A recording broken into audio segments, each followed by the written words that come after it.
Shalom, selamat siang Bapak Ibu. Di nama Tuhan. Ya, shalom, selamat siang Bapak Ibu semuanya. Baik, Siang. Iya, Bapak Ibu, selamat siang.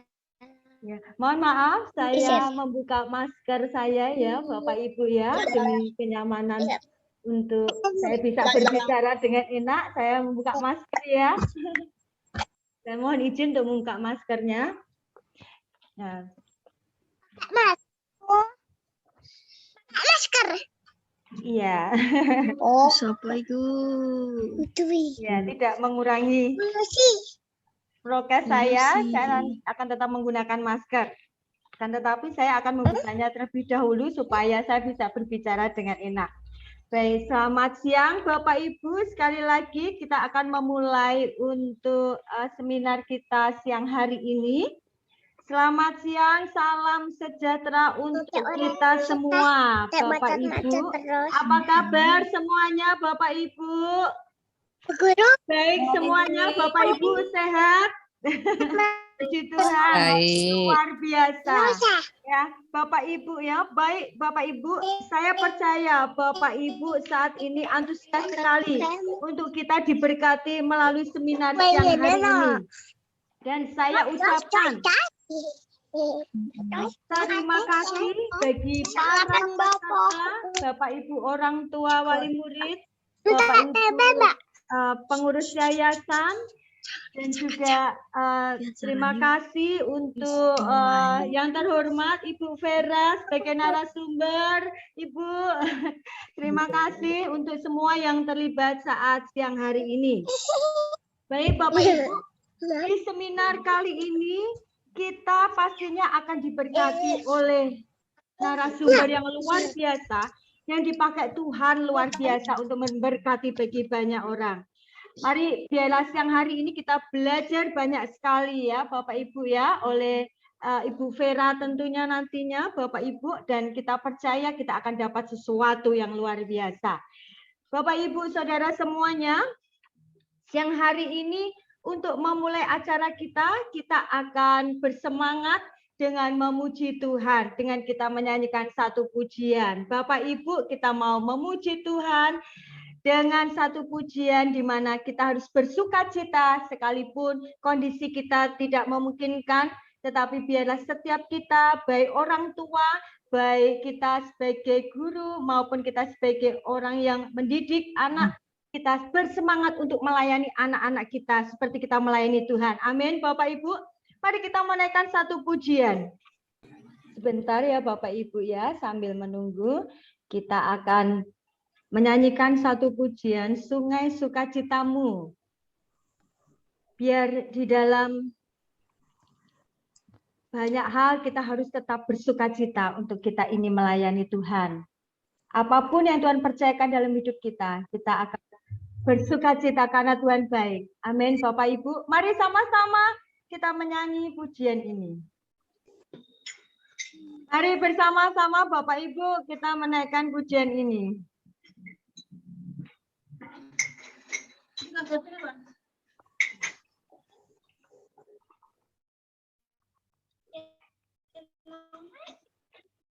Sungai sukacitamu mengalir dalamku, anggur sukacitamu melimpah dalamku. Ku menari dan bersuka, pujimu di setiap waktu, sebab sungai sukacitamu ada dalamku. Sungai sukacitamu mengalir dalamku, anggur sukacitamu melimpah dalamku. Ku menari dan bersuka, pujimu di setiap waktu, sebab sungai sukacitamu ada dalamku. Mengalir bersamamu, bersamamu.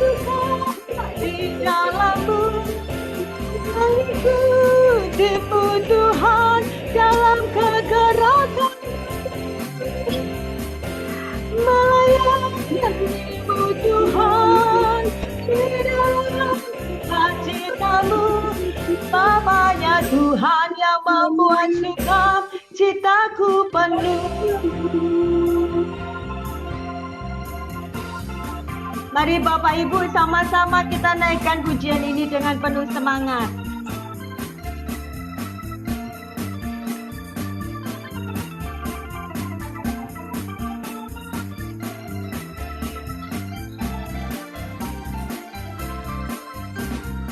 Sungai sukacitamu mengalir dalamku. Anggur Anggur sukacita melimpah dalamku. dalamku Ku menari dan bersuka. Pujimu bisa Sebab sungai sukacitamu ada dalamku. Mengalir bersamamu, bersuka di dalammu, mengikutimu Tuhan dalam kegerakanmu, melayanimu Tuhan di dalam sukacitamu. Bapanya Tuhan yang membuat suka citaku penuh.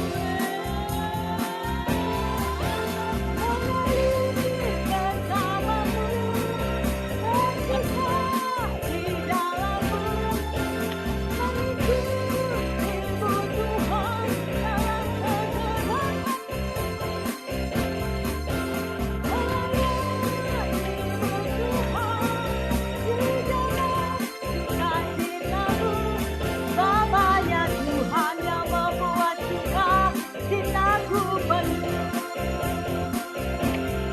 Bapanya Tuhan yang membuat suka citaku penuh. Bapanya Tuhan yang membuat suka citaku penuh. Tuhan yang membuat suka citaku penuh. Puji Tuhan, Bapak, Ibu, Saudara semuanya.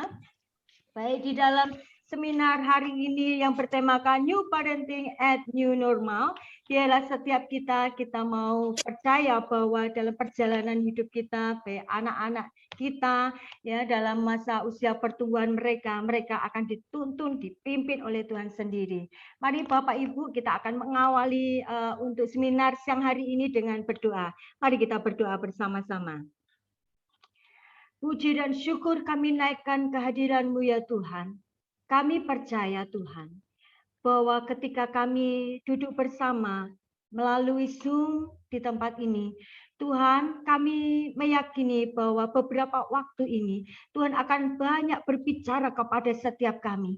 Tuhan akan banyak sekali memperlengkapi setiap kami dengan pengetahuan-pengetahuan yang luar biasa, yang mungkin kami tidak pernah mengerti selama ini.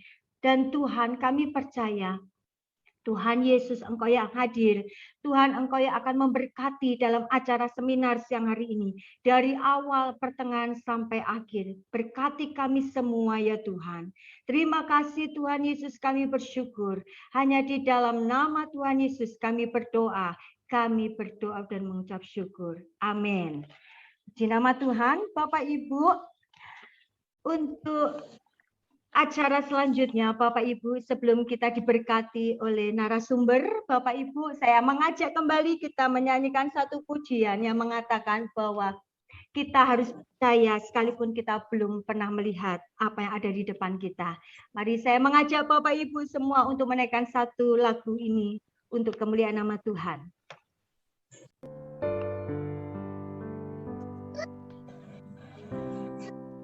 Buatlah diriku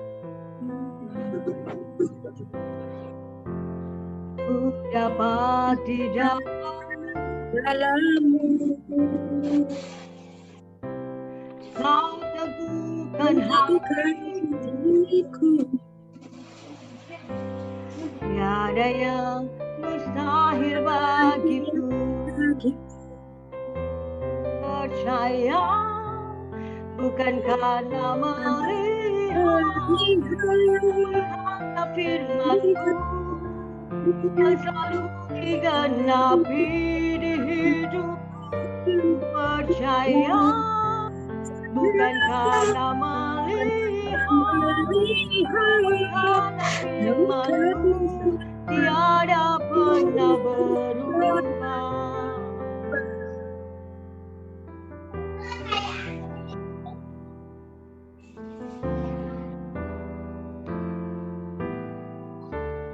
Kekuatan di hidupku, ku dapat di dalam-Mu. Kau teguhkan hatiku, tiada yang mustahil bagimu. Sebab aku percaya bukan karena melihat, karena firman-Mu yang selalu digenapi di hidupku. Ku percaya bukan karena melihat, namun karena firman-Mu tiada pernah berubah.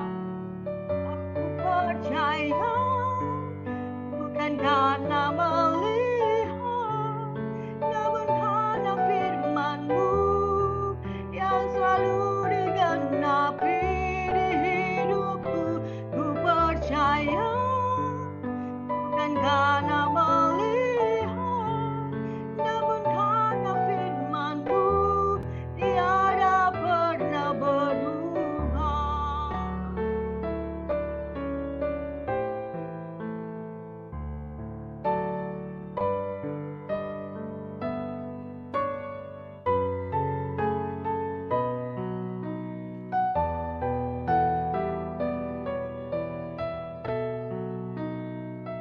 Aku percaya bukan karena melihat, namun karena firman-Mu yang selalu digenapi di hidupku. Ku percaya bukan karena melihat, namun karena firman-Mu tiada pernah berubah.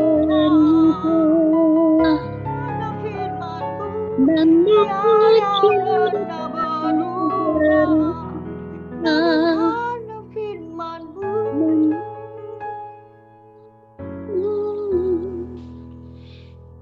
Ya, Bapak Ibu Saudara, kita bersyukur, kita percaya bahwa setiap kehidupan kita selalu dipimpin oleh penyertaan Tuhan. Bapak Ibu, untuk acara selanjutnya kita akan masuk di dalam pembacaan CV narasumber. Saya akan menyampaikan beberapa professional experience dari beliau. Kita akan diberkati oleh Ibu Vera Francisca Kwan, Bebus, di mana beliau memiliki banyak sekali pengalaman yang luar biasa. Nah, Bapak Ibu, saya akan menyampaikan untuk CV dari Ibu Vera Francisca Kwan, yaitu tahun 2005 sampai tahun 2009, beliau menjadi konsultan pendidikan internasional PIRAK, pendamping untuk program pertukaran pelajar ke luar negeri. Wow, luar biasa ya Bapak Ibu ya, beliau dipakai Tuhan luar biasa. Kemudian tahun 2007 sampai sekarang, Ibu Vera menjadi Direktur Momentum Education Group. Kemudian tahun 2007 sampai tahun 2012, beliau menjadi pelaksanaan program pendampingan dan pelatihan untuk meningkatkan kemampuan bahasa Inggris bagi sekolah rintisan sekolah berstandar internasional dan rintisan madrasah berstandar internasional. Kemudian tahun 2009 sampai tahun 2020, inisiasi pengembangan dan implementasi program pelatihan dan praktek mengajar di luar negeri untuk Fakultas Matematika dan IPA Universitas Negeri Surabaya. Kemudian untuk tahun 2020 memulai pengembangan platform pendidikan digital satu atap Outclass. Untuk CV yang lainnya Bapak Ibu bisa melihat di layar yang telah ada. Bapak Ibu bisa melihat pendidikan beliau, training yang telah dilakukan beliau, sungguh luar biasa. Bapak Ibu, kita percaya siang hari ini kita akan mendapatkan banyak hal dari beliau ya Bapak Ibu. Baik, untuk waktu selanjutnya sebagai narasumber dari Ibu Vera Francisca Kwan Bebus, kami persilakan waktu yang telah kami sediakan untuk Ibu boleh menyampaikan, memaparkan banyak hal untuk kita bisa diperlengkapi. Mari saya persilakan Ibu Vera. Selamat pagi, terima kasih waktunya, Ya, Miss. terima kasih. Sebelum mulai, saya mau mengucapkan terima kasih atas kesempatan yang diberikan kepada pengurus Yayasan Sion, kepada Ketua Yayasan Sion Blora, Ibu Lulu, kepada Majelis GKI dan Pendeta GKI Blora, Ibu Fania, dan juga untuk pembina dan pengawas Yayasan Sion. Juga selamat pagi untuk Bapak Ibu semuanya yang hadir di sini. Mungkin kita hari ini lebih santai ya, lebih tanya jawab gitu ya, karena kalau parenting ini sepertinya saya juga masih belajar karena selalu ada yang baru gitu ya setiap hari. Saya akan mulai share screen sebentar.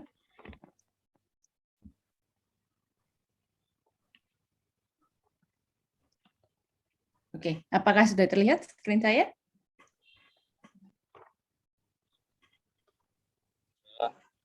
Oke. Ya, terlihat. Jadi, judul acara hari ini New Parenting at New Normal.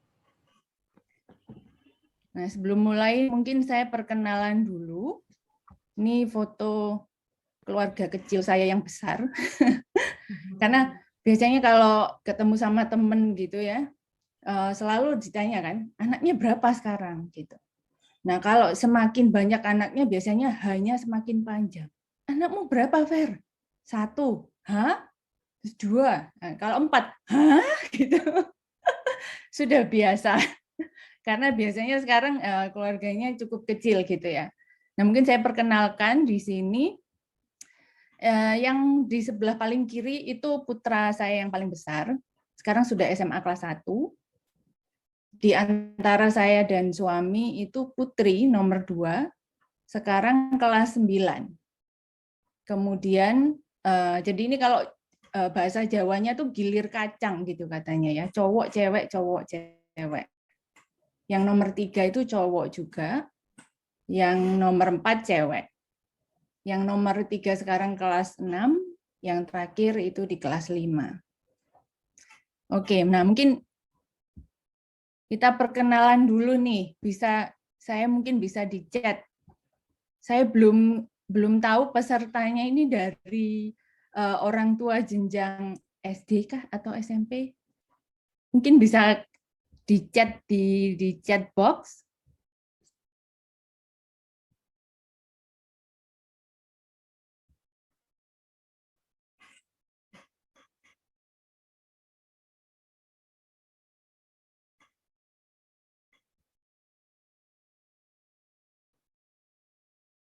Tidak ada yang chat.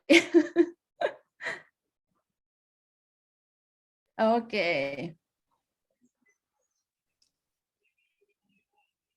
Dua SD, 1 PG. Oke. Oke, jadi beragam ini ya semuanya. Oke. Ada yang SD dari TK. Oke. Ya, kebetulan saya sudah melewati fase-fase balita. Jadi hari ini mungkin saya lebih sharing tentang usia sekolah. Oke, terima kasih Bapak Ibu semuanya, salam kenal. Nah, sebelum mulai mungkin kita mau membaca dulu firman Tuhan. Poin pertama yang ingin saya bagikan, yang di atas itu adalah ayat Alkitab tapi dalam bahasa Inggris, di mana menurut saya itu lebih mengena pada waktu saya baca, yaitu dari Mazmur 120 ayat 3. Kalau dalam bahasa Inggrisnya itu children are gift from the Lord, they are a reward from Him. Yang kalau kita artikan itu anak-anak itu adalah seperti hadiah atau seperti pahala. Seperti itu. Yang kedua, bahwa anak-anak itu seharusnya kita besarkan itu dengan kasih, sesuai dengan yang disampaikan di Lukas 11 ayat 11. Bapa manakah di antara kamu jika meminta ikan padanya akan diberikan ular? Sebagai orang tua pasti kita akan memberikan yang terbaik untuk putra-putri kita. Nah, yang terakhir ini adalah mungkin yang lebih keras ya. Raised in the discipline and instruction of the Lord, di mana kita harus membesarkan anak putra-putri kita ini dengan disiplin dan sesuai dengan instruksi dari Tuhan, sesuai dengan firman Tuhan. Oke. Nah, mungkin banyak dari kita sangat terdampak dari pandemi COVID ini. Nah, saya biasanya itu selalu sibuk di luar rumah gitu. Anak-anak biasanya ketemu saya setelah jam kantor. Nah, karena anaknya banyak, jadi di rumah itu selalu rame gitu ya. Nah, kebetulan saya juga sekarang ini karena pandemi, jadi menemani mertua. Jadi di rumah saya ada 8 orang. Mulai dari papa mama, saya dan suami, dan anak 4. Otomatis selama pandemi ini kalau waktu online gitu ya, semua online. Semua ada acara sekolah, ada acara webinar gitu.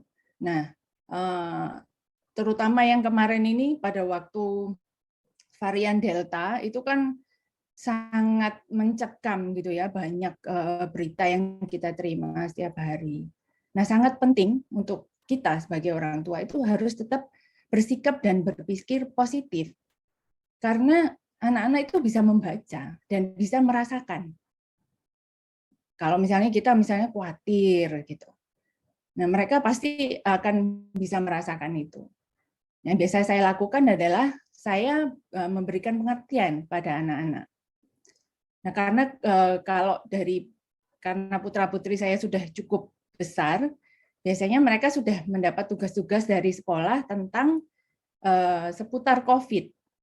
Biasanya mulai tentang protokol kesehatan, misalnya harus memakai masker yang benar, harus mencuci tangan. Bahkan kalau misalnya kita kebiasaan di rumah, misalnya ada kiriman barang, apa yang harus dilakukan? Mereka sudah tahu.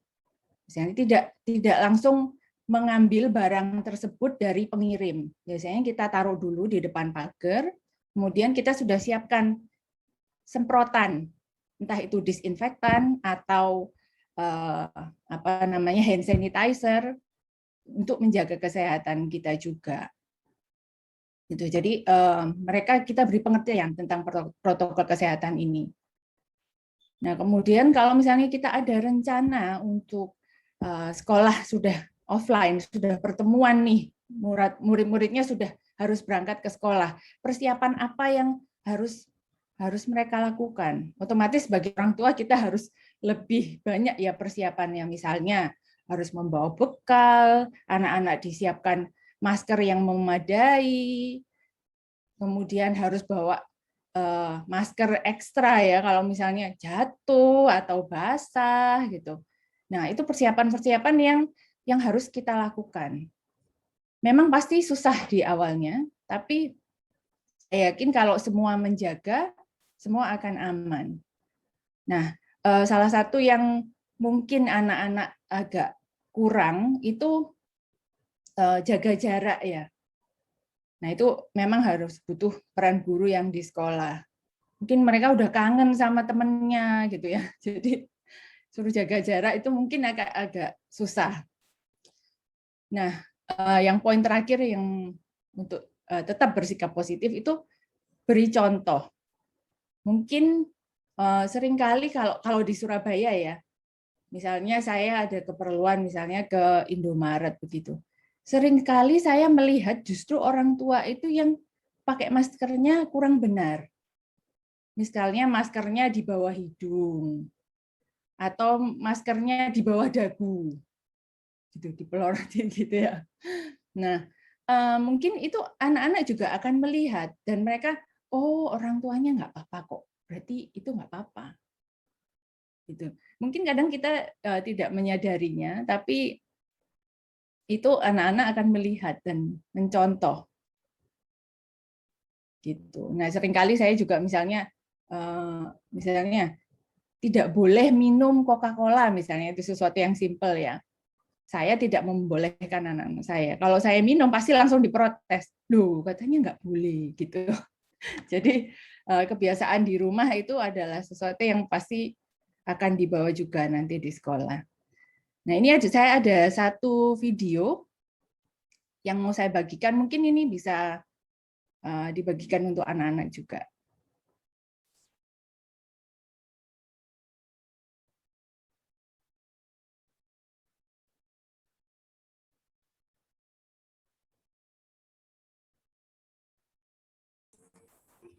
Maaf Bu Vera, suaranya nggak kedengaran. Oh, maaf, saya belum mencentangnya.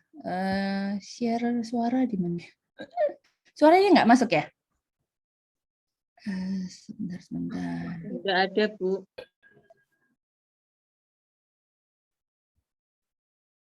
Miss Vera jangan pakai headset. Oke.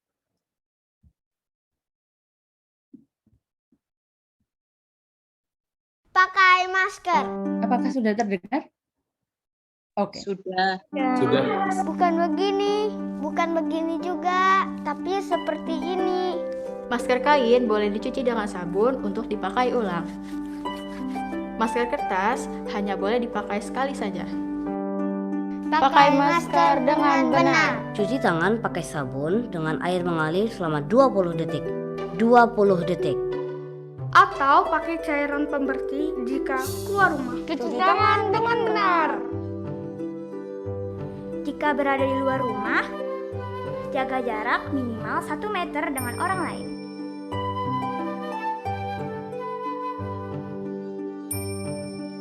Jaga jarak dengan benar. Lindungi dirimu Dan orang lain. Dan bantu hentikan penyebaran COVID-19.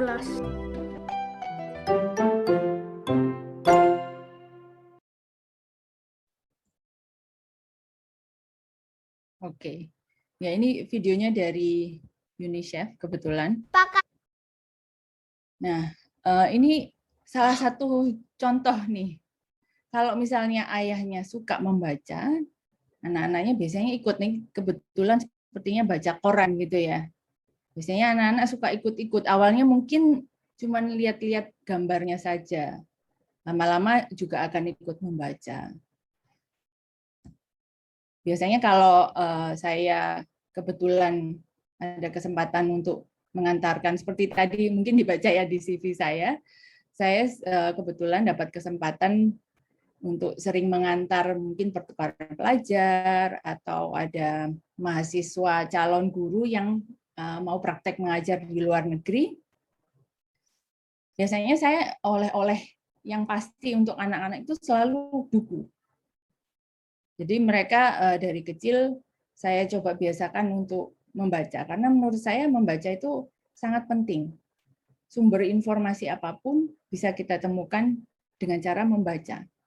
Bahkan kalau misalnya kita menerima informasi yang tidak benar, hoax, gitu ya, nah, caranya kita tahu gimana? Dengan cara mencari informasi yang benar, yaitu dengan membaca. Seperti itu. Nah, Kemudian hal lain yang mau saya bagikan yaitu kolaborasi itu sangat penting antara orang tua dan guru atau dengan sekolah. Dimana kita tahu orang tua itu adalah guru pertama dari semua anak. Kita mengajari putra-putri kita untuk belajar kata-kata yang baru, mulai berjalan pertama juga dengan orang tua. Jadi peran orang tua itu sangat penting dalam keberhasilan pendidikan setiap anak. Nah, mungkin selama pandemi ini kalau misalnya online otomatis gurunya menjadi guru full time di rumah ya Bapak Ibu ya. Jadi guru yang di sekolah menjadi pendamping jadinya. Nah, kebetulan kemarin pada waktu pertemuan orang tua salah satu putra-putri saya dari kepala sekolah itu sempat menyampaikan kalau misalnya mendampingi putra-putrinya jangan sambil bisik-bisik gitu. Kalau saya kurang tahu kalau di Sion apa menggunakan video conference juga dengan Zoom? Iya. Nah, misalnya lagi Zoom, sedang Zoom, kemudian ini kan tidak mute ya. Jadi anak-anaknya ini mikrofonnya nyala gitu. Kemudian gurunya bertanya, misalnya ini misalnya 5 tambah 5 berapa? Kemudian ada suara-suara di sampingnya. 10 gitu. Jadi otomatis gurunya dengar gitu. Wah, ini ada bisikan-bisikan gitu. Ya, tapi mungkin kita sebagai orang tua juga harus tahu ya, karena setiap anak itu cara belajarnya berbeda. Nah, kita lagi akan saya bagikan. Kemudian juga orang tua itu sangat penting dalam perannya, sangat penting dalam membimbing anak dalam perkembangan fisik, sosial, emosional, dan spiritual. Karena kalau misalnya di pengalaman saya dengan putra-putri saya, mereka justru di sekolah itu waktunya cukup panjang. Biasanya jam 3 sore gitu baru pulang karena masih ada ekstra, atau masih nggak mau pulang, mau main sama temennya. Jadi cukup panjang waktunya, tapi sisa waktunya itu adalah waktu di rumah, di mana mungkin harus mengerjakan PR, harus mereview ulang pelajarannya. Nah, ini saya ada membagikan karikatur ini, saya yakin orang tua di Yayasan Sion tidak seperti ini ya. Nah, kalau tahun dulu tuh pada waktu saya, mungkin angkatan yang sebelum saya, kalau misalnya nilainya jelek, orang tua akan menanyakan kepada anaknya, explain this bad grades, kenapa ini nilainya jelek gitu. Nah, ini sekarang orang tuanya tanya kepada gurunya, loh ini nilai anak saya kok jelek gitu. Tapi saya yakin di sini orang tua tidak seperti itu ya, karena pendidikan anak itu adalah tanggung jawab kita bersama orang tua dan sekolah. Ini saya menemukan hal yang lain nih ketika belajar di rumah. Jadi artinya, hai mom, ini dia mau setiap menit break untuk nari-nari dulu, gitu. Mau ngerjain PR masih muter aja gitu ya biasanya anak-anak ya. Terus mamanya bilang, oh ya nanti ini satu PR-nya ini kira-kira 12 jam waktunya untuk mengerjakan. Gitu. Mungkin karena di rumah mereka lebih nyaman gitu ya. Nah, saya mau membagikan di sini mestinya banyak cara belajar itu yang sekarang teori-teori baru yang sudah dikembangkan.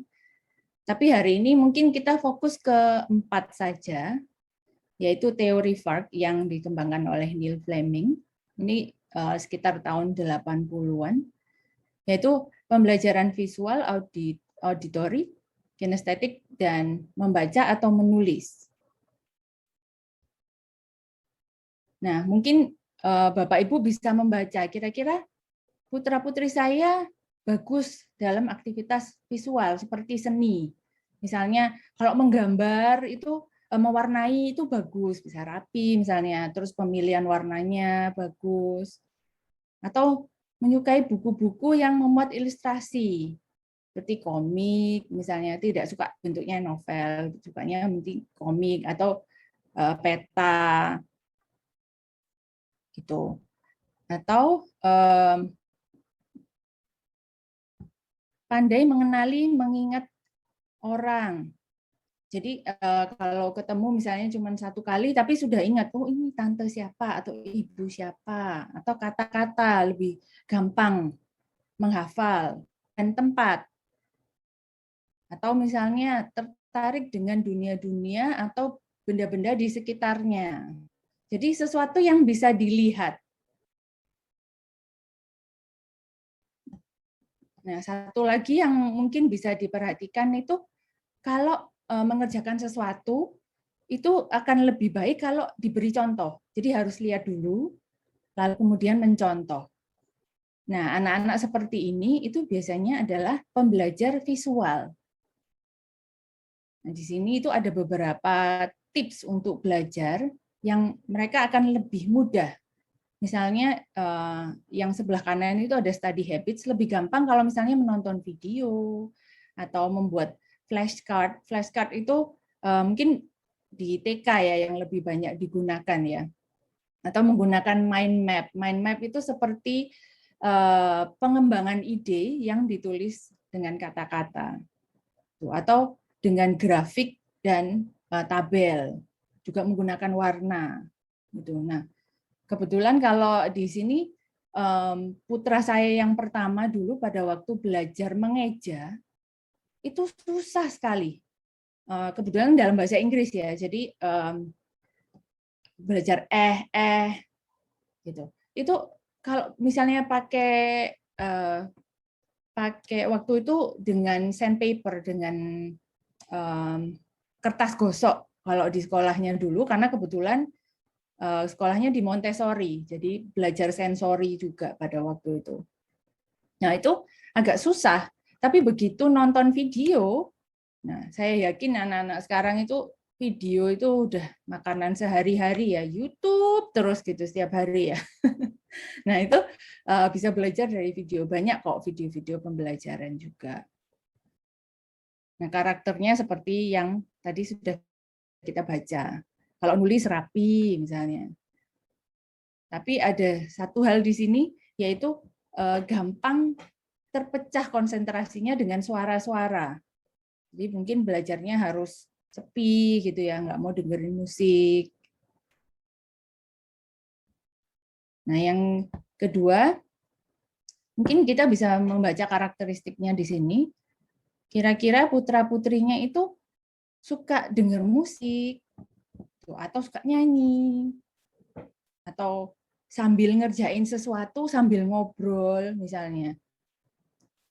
Atau kalau disuruh membaca instruksi lebih susah daripada instruksinya itu dibacakan. Atau suka ngobrol dengan orang lain. Nah, ini saya yakin Bapak Ibu guru juga banyak bertanya saat mengerjakan tugas itu, Miss, gitu ya. Nah, biasanya anak-anak seperti ini itu auditori. Jadi mereka lebih banyak menggunakan pendengarannya.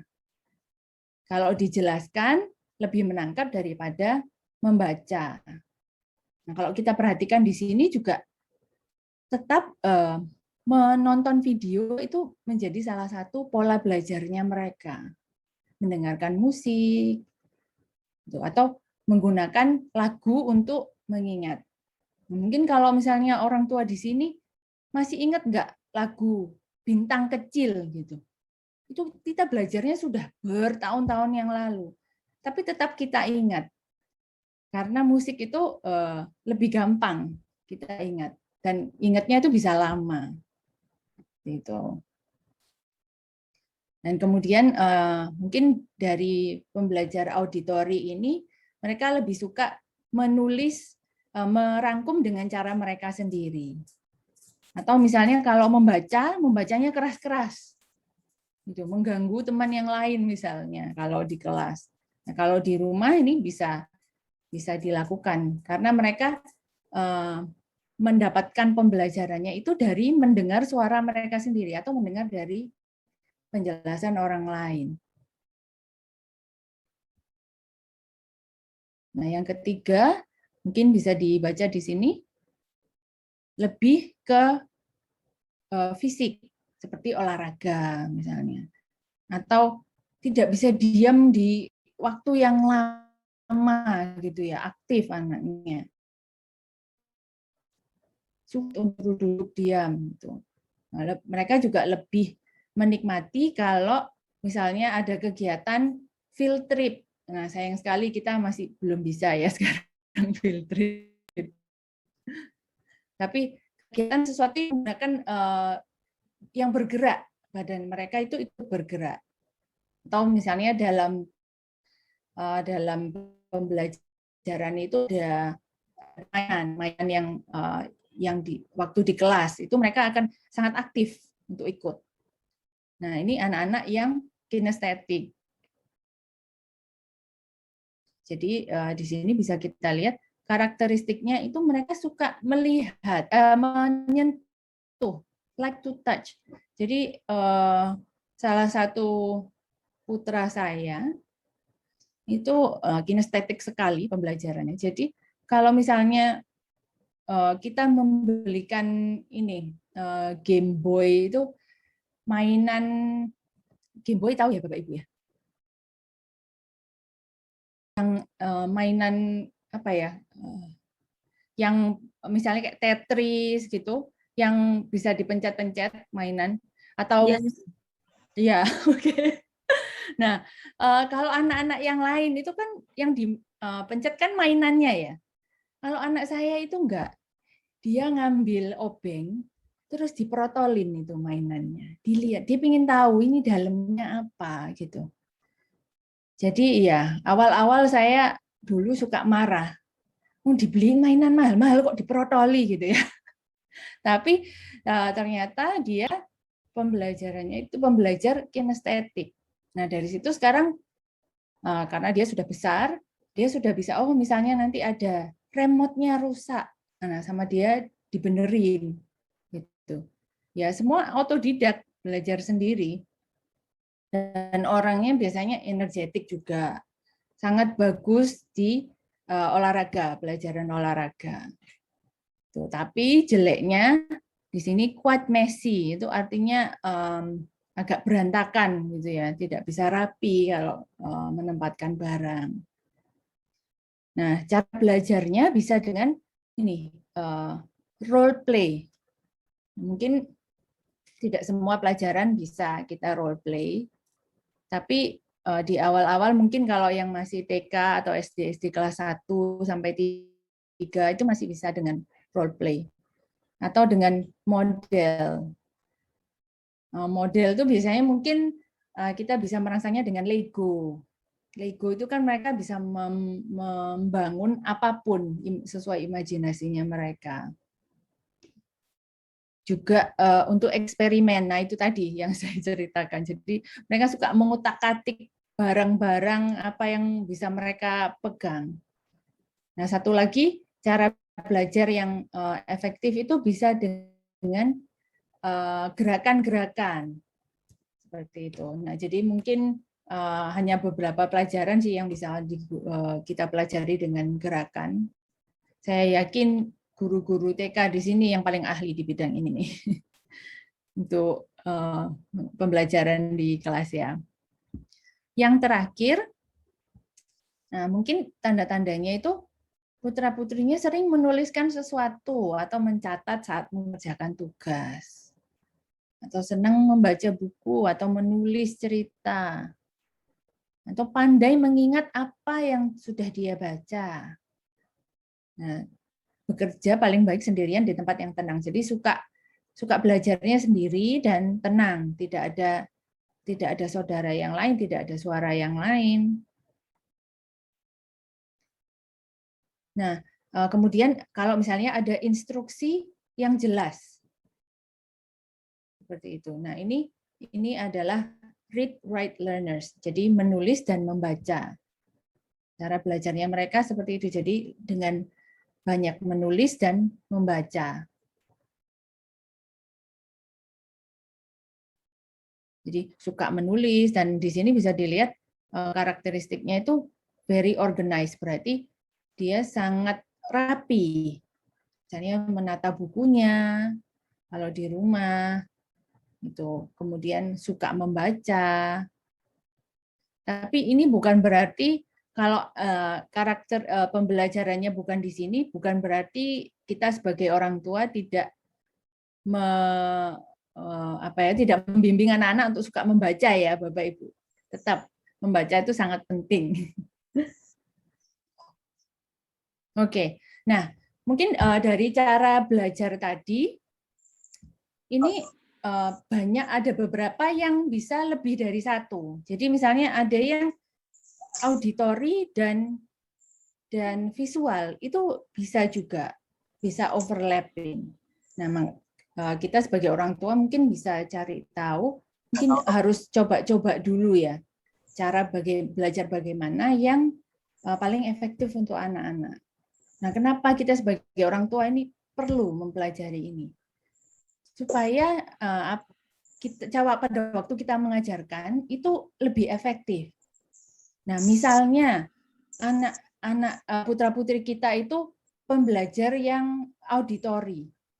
Kita minta mereka untuk membaca berjam-jam pun, itu akan susah buat mereka. Lebih mudah buat mereka ketika kita bacakan misalnya. Nah, ini kan mempermudah pada waktu mereka belajar di rumah. Gitu. Nah, menyambung cara belajar ini, mungkin kita mereview sedikit. Saya langsung lompat ke anak umur 6-8 tahun ya. Mohon maaf Bapak Ibu yang putra-putrinya di bawah 6 tahun. 10%. Karena 192. Ya, karena ini berkaca dari putra-putri saya yang usia sekolahnya kurang lebih sekian. Nah, mungkin karakteristiknya itu bisa dilihat di sini. Pada waktu mereka sudah menginjak 6-8 tahun, mereka sudah mulai menunjukkan kemandirian. Nah, kemandirian ini seperti apa anak-anak 6 tahun? Mungkin mereka sudah bisa makan sendiri. Makan sendiri ini mulai dari mengambil nasi, mengambil lauk, gitu. Nah, otomatis kemandirian ini harus dipupuk, harus dirangsang. Kalau kita dari orang tua tidak merangsang kemandirian anak-anak kita, otomatis mereka tidak akan bisa mandiri. Misalnya, oh saya sekarang sudah mau pakai sepatu sendiri. Mungkin di awal-awal susah, tapi kita tetap mendampingi, tapi mereka melakukan itu sendiri. Nah, di sini juga misalnya mulai berpikir tentang masa depan. Ini maksudnya mungkin kalau di sekolah sudah ditanyakan, kalau besar mau jadi apa? Mereka sudah mulai mempunyai pemikiran.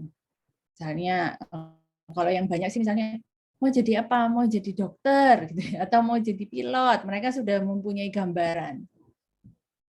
Dan anak-anak usia segini juga sudah lebih memperhatikan persahabatan dan kerja tim. Makanya kalau misalnya di sekolah ada kerja kelompok, gitu, mereka sudah mulai belajar di sini. Dan mereka juga sudah lebih ingin disukai dan diterima oleh teman-temannya. Jadi kalau bertengkar sama temannya gitu, mereka jadi lebih sensitif gitu ya. Kalau usia di balita itu kan mereka lebih cuek. Dan mereka sudah bisa menceritakan tentang perasaan mereka, tentang pikiran mereka. Nah, otomatis sebagai orang tua kita juga harus bertanya supaya mereka bisa bercerita, gitu ya. Kebetulan ini saya ambil dari CDC, lembaga untuk mengenal tentang ini penanggulangan penyakit. Nah, kemudian usia di 9-11 tahun, masa anak-anak tengah gitu. Jadi anak-anak tanggung ini. Mereka sudah mulai menjalin hubungan yang lebih kompleks dengan teman sebaya. Jadi sudah punya best friend di sini, sudah bukan semua teman, tapi hanya beberapa, lebih milih-milih teman, gitu misalnya. Dan juga lebih mengalami tekanan dari teman sebaya. Nah, ini kalau putri saya yang paling kecil itu biasanya suka bertengkar sama temannya gara-gara kamu kok ikut-ikut gitu misalnya. Itu buat mereka menjadi sesuatu yang penting gitu, karena mereka tidak mau kalah sama temannya. Itu artinya peer pressure, tekanan dari teman-temannya. Kalau teman saya punya, saya harus punya, biasanya seperti itu. Nah, kalau sudah mulai di 11 tahun biasanya sudah ada perubahan bentuk tubuh. Jadi mereka sudah lebih menyadari perubahan itu. Dan juga di usia segini berarti sudah mulai kelas 4, 5, 6 SD, otomatis lebih banyak tantangan akademis di sekolah. Lebih susah pelajarannya gitu ya. Dan mereka bisa melihat sudut pandang orang lain dengan lebih jelas daripada sebelumnya. Sudah lebih matang ini pemikirannya. Dan fokusnya juga lebih panjang. Kalau anak-anak kelas 1 sampai kelas 3 SD itu lebih pendek ya. Jadi mereka lebih fokusnya untuk pembelajaran itu bisa lebih panjang kalau sudah usia segini. Nah, kemudian kita beranjak ke remaja muda, yaitu 12 sampai 14 tahun, usia-usia SMP ini ya. Di mana mereka lebih banyak memperhatikan tentang citra tubuh, penampilan, pakaian, sudah sangat memperhatikan di situ.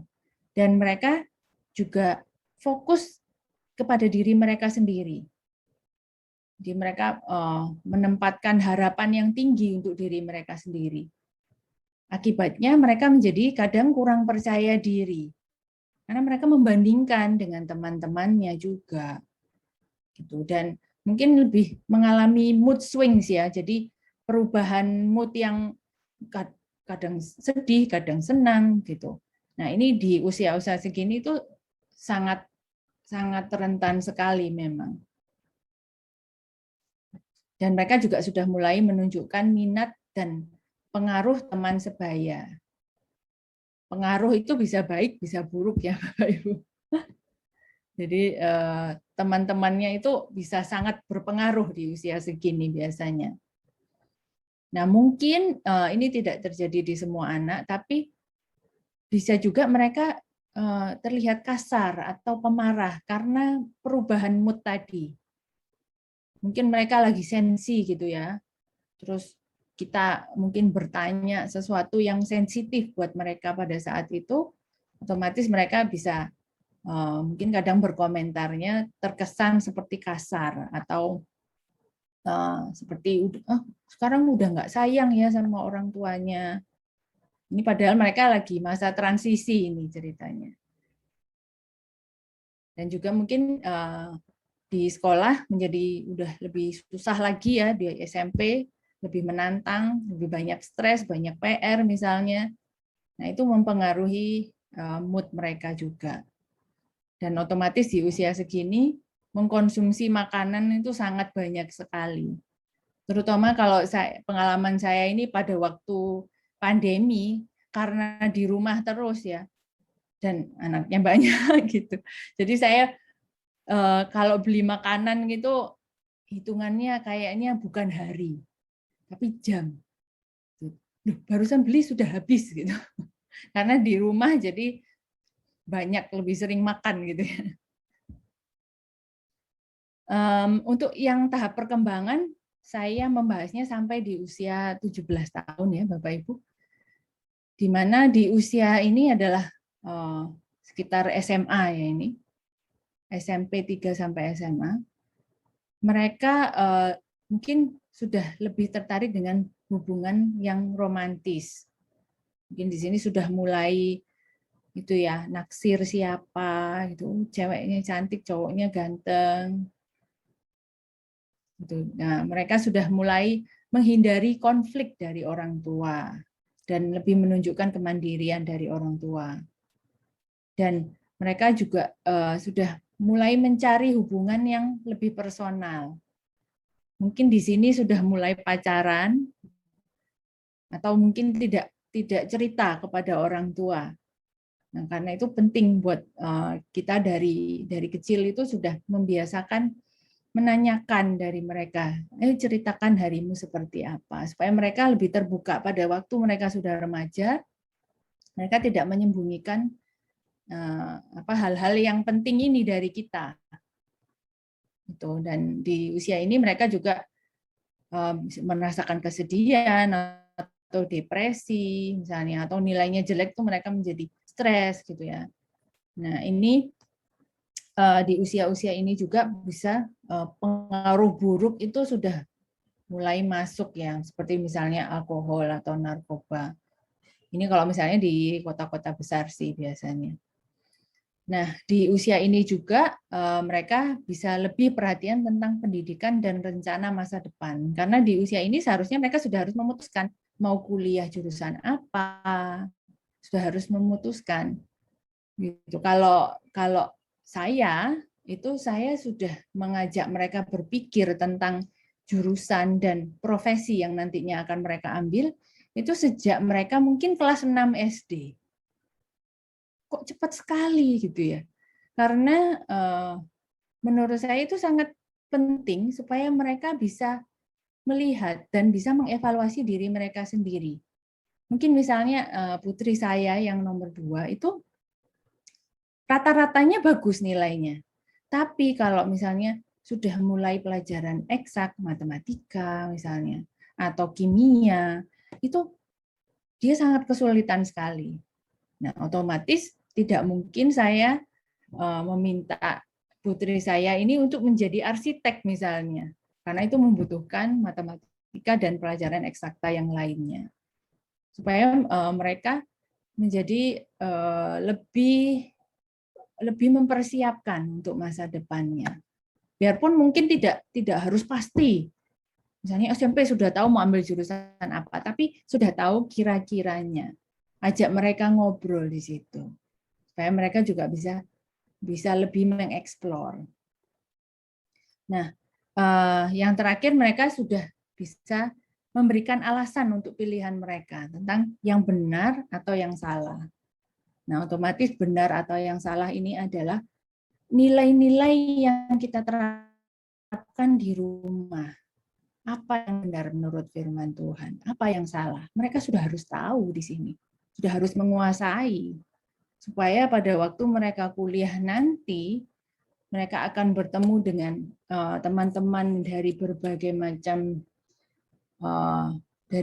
macam sara ya. Dari mungkin kalau misalnya ada kesempatan misalnya kuliah di luar negeri, itu pemikirannya tambah lebih bebas lagi. Nah, itu kita sudah harus memberikan fondasi yang kuat dari rumah. Jadi targetnya pada saat remaja mereka sudah harus mampu memberikan alasan untuk pilihannya mereka sendiri. Apa itu benar, apa itu salah. Begitu. Nah, mungkin kita masih belum tahu ya perkembangan tentang pandemi ke depan ini seperti apa.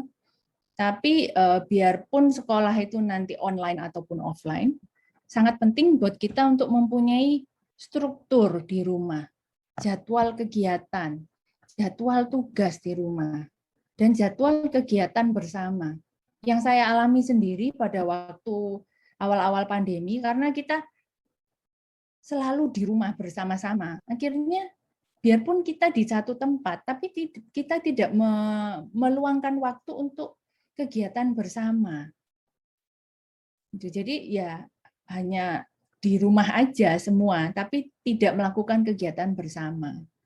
Nah, terakhir-terakhir ini sudah kita mulai, misalnya kita bermain, karena saya anggotanya banyak, jadi bisa board game, permainan misalnya monopoli bersama anak-anak gitu misalnya, atau Scrabble main bersama anak-anak. Dan juga misalnya hobinya mereka agak batas ya, tapi mungkin bisa dicari hobi bersama yang bisa dilakukan bersama di rumah. Nah, karena struktur kegiatan itu sangat penting supaya mereka tahu, oh waktunya bangun jam sekian, waktunya mengerjakan PR jam sekian, oh waktunya istirahat jam sekian. Itu menurut saya sangat penting. Nah, karena terutama setelah pandemi ini, menurut pengalaman yang 1 tahun terakhir ini ya, itu kita tidak bisa terpisahkan dari yang namanya teknologi atau gadget. Jadi anak-anak itu lebih tidak terkontrol. Kalau dulu pada waktu sekolah, mereka tidak akan pegang gadget selama di sekolah. Pulang sekolah bisa kita batasi. Tapi karena mereka pembelajarannya online misalnya, itu mereka seharian itu di depan gadget.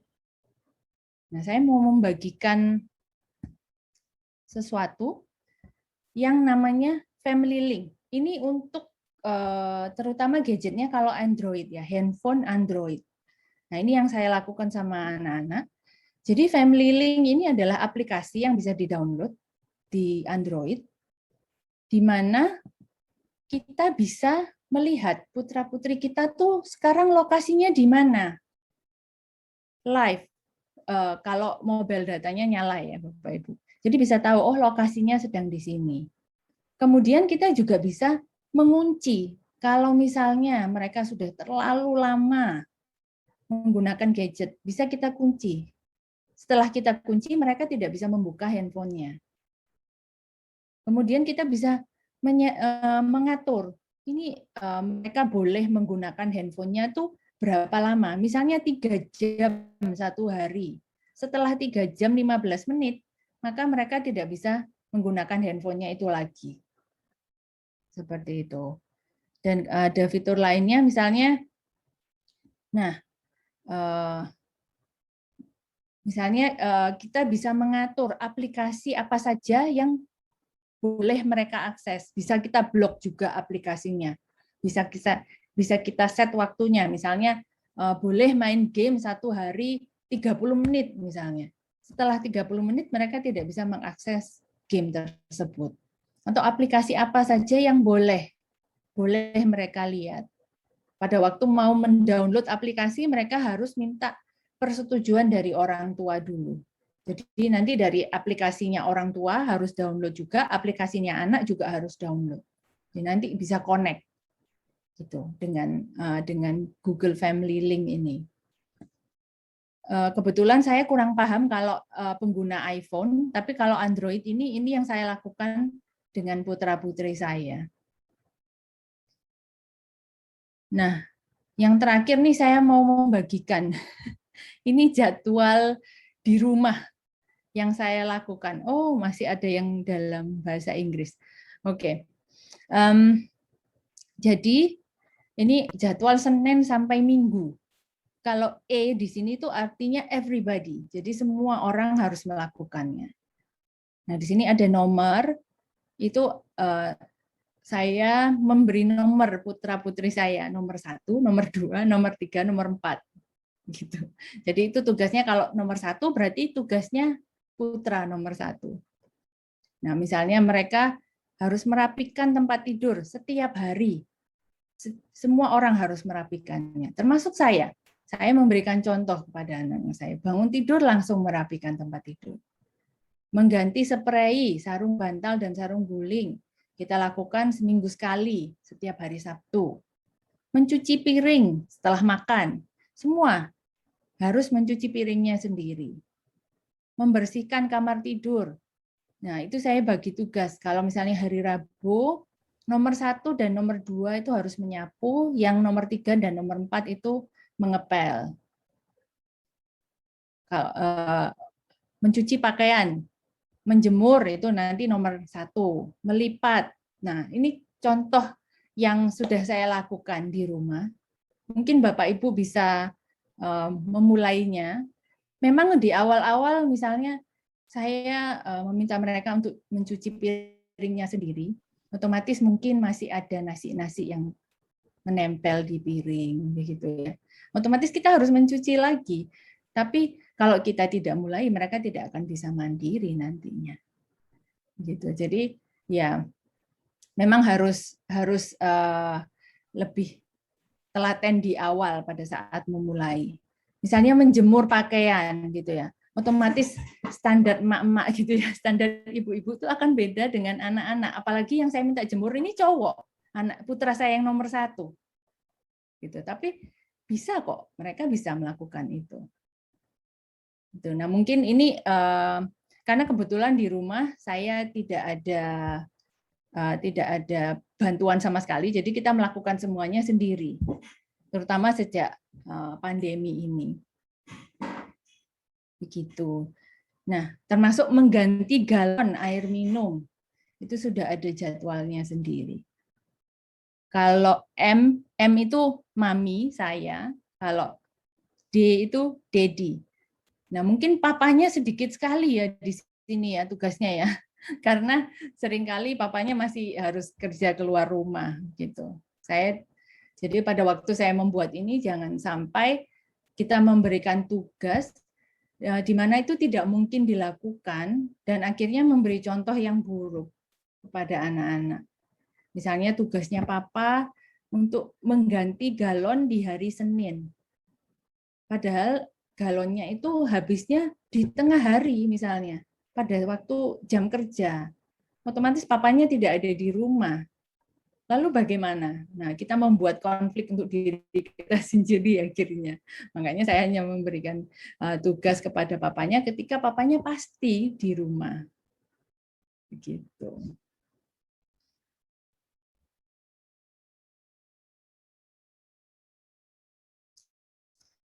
Ya, mungkin sekian bisa. Selanjutnya mungkin lebih ke tanya jawab ya Bapak Ibu.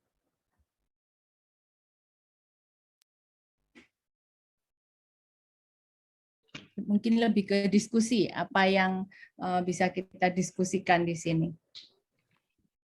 Oke, mari Bapak Ibu kita diberikan waktu ruang untuk tanya jawab. Silakan, mungkin ada yang mau disampaikan oleh Bapak Ibu untuk bisa didiskusikan bersama. Mari saya persilakan Bapak Ibu untuk 3 pertanyaan dari peserta. Jika ada yang ingin disampaikan kepada narasumber, kami persilakan Bapak Ibu. Bisa angkat tangan atau bisa chat. Bapak Ibu, kami persilakan. Masih ada waktu panjang. Kami persilakan Bapak Ibu jika ada masalah yang ingin disampaikan.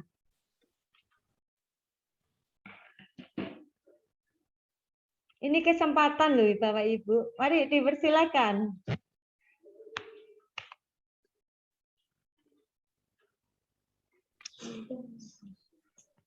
Ya, ada di antara Bapak Ibu yang ingin menyampaikan?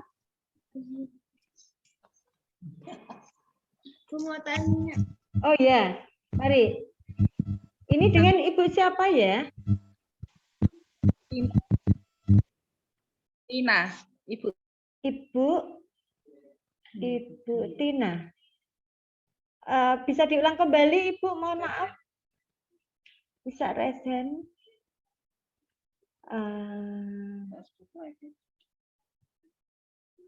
Ya. Suaranya belum terdengar.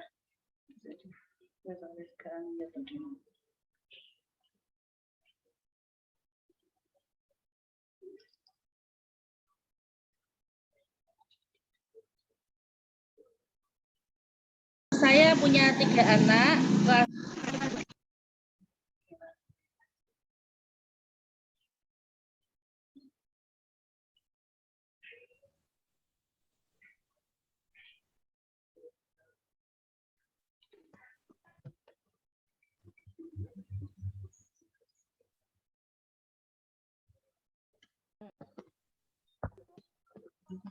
Kok tidak terdengar suaranya?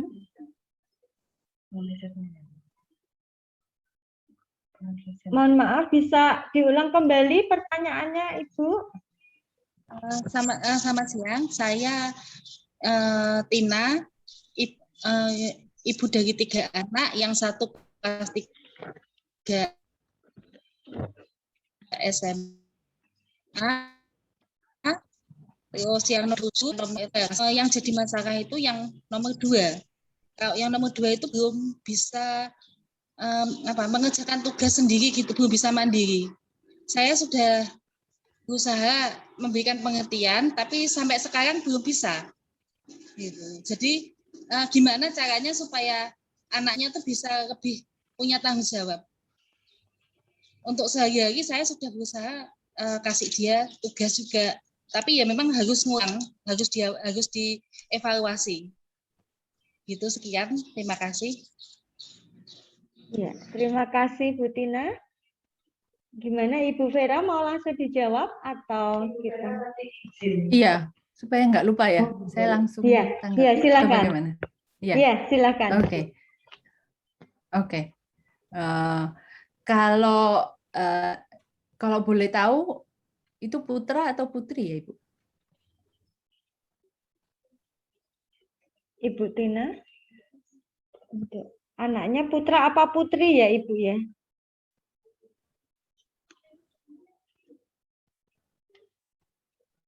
Belum ada jawaban. Oke. Bantu jawab putra, Bu. Oh, putra. Oh iya, oke. Iya. Oke, kita mengalami permasalahan yang sama, Bu Tina. Sama. Karena putra saya yang pertama itu juga agak kurang ini ya. Kalau saya bilang itu agak kurang antusias untuk sekolah gitu. Karena seringkali misalnya kalau sekarang ini kebetulan pembelajarannya online, jadi semua tugasnya itu lewat online. Otomatis gurunya tidak bisa menagih setiap hari kepada muridnya. Mungkin hanya lewat chat, kalau telepon misalnya, teleponnya tidak diangkat. Nah, memang kebetulan saya juga masih proses dalam hal ini, Bu Tina. Jadi kita mungkin saling berbagi tips ya, Bu. Kalau dari saya, biasanya yang saya lakukan, saya memberi pengertian. Yang pertama, sekolah itu bukan untuk saya. Sekolah itu untuk anak-anak, gitu kan? Karena mereka otomatis nanti masa depannya itu masa depan mereka, itu kehidupan mereka. Kita sebagai orang tua hanya mendampingi, mempersiapkan mereka untuk menghadapi masa depan mereka sendiri. Jadi otomatis tanggung jawab yang di sekolah yang harus mereka lakukan itu mereka harus melakukan itu. Nah, kebetulan kemarin itu saya melakukan sesuatu yang sangat ekstrim. Saya tidak bisa menyarankan ini kepada Bu Tina, tapi hal itu harus saya lakukan karena sudah benar-benar agak di luar batas menurut saya. Jadi benar-benar tugasnya itu sampai nggak dikerjakan sama sekali, bahkan ujian itu tidak disubmit gitu. Akhirnya saya mengancam dalam tanda kutip. Saya bilang, oke, kalau misalnya tidak mau sekolah, kita berhenti aja sekolah. Gitu. Nah, sebagai orang tua menurut saya kalau kita mengancam sesuatu itu kita harus membuktikan bahwa itu akan kita lakukan supaya apa yang kita ucapkan nantinya akan berfaedah buat mereka. Jadi bukan hanya ancaman kosong. Akhirnya saya menghubungi gurunya, Miss, saya menyetop anak saya selama 1 minggu dari sekolah. Karena dia supaya lebih bertanggung jawab gitu. Sekolah ini bukan main-main gitu. Akhirnya oke, Bu, tapi berarti tugasnya tambah numpuk nih karena seminggu sekolah tambah tugasnya begitu. Nah, kebetulan itu berhasil untuk anak saya. Sekali lagi saya tidak menyarankan ini sharing.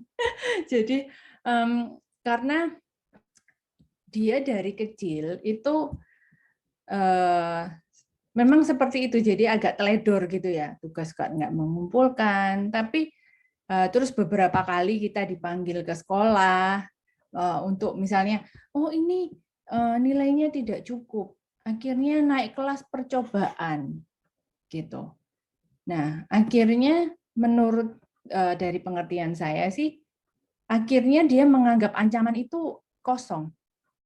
Karena dia beberapa kali diancam gitu dan akhirnya ya lolos aja, lulus aja. Jadi dia seperti menganggap enteng itu sekolah. Makanya saya sampai harus mengambil langkah ekstrim kalau menurut saya. Tapi selama putranya itu bisa diberikan pengertian bahwa sekolah ini untuk persiapan masa depan. Nah, Untungnya saya hanya mengalami 1 kali itu yang untuk putra saya yang nomor 1. Kebetulan yang adik-adiknya tidak seperti itu, jadi tidak perlu sampai se-ekstrim itu. Sama mereka bisa diberikan pengertian dan otomatis memang yang saya bandingkan kalau misalnya putra dan putri itu memang kalau putra itu lebih cuek ya cenderungnya kalau putra-putra saya. Jadi memang dari orang tua harus lebih aktif mengingatkan untuk tugas-tugasnya. Begitu Bu Tina. Mungkin dari pihak sekolah mau menambahkan.